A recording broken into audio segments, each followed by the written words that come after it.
Hi everybody, welcome back to our channel. In this video, I'll be showing you the procedure to report Cash App card stolen.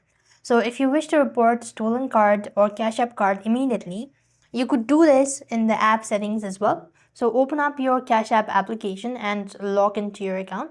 So once you're logged in, what you need is go to the card section and all you can do is block the card and select a reason as well.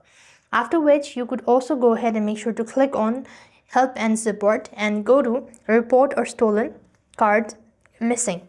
When you do this, after which you could also use the browser, after which you could just simply go ahead and click on this link if you can use the browser version and follow the on-screen prompt, and with that being said, you'll be able to report a Cash App card stolen. And after sometimes, if you are unable to find the card, you could get a replacement or maybe get a new one as a replacement. So that's all for this video. I hope the video was helpful. Make sure to like, share and subscribe. Thank you for watching. See you in the next video.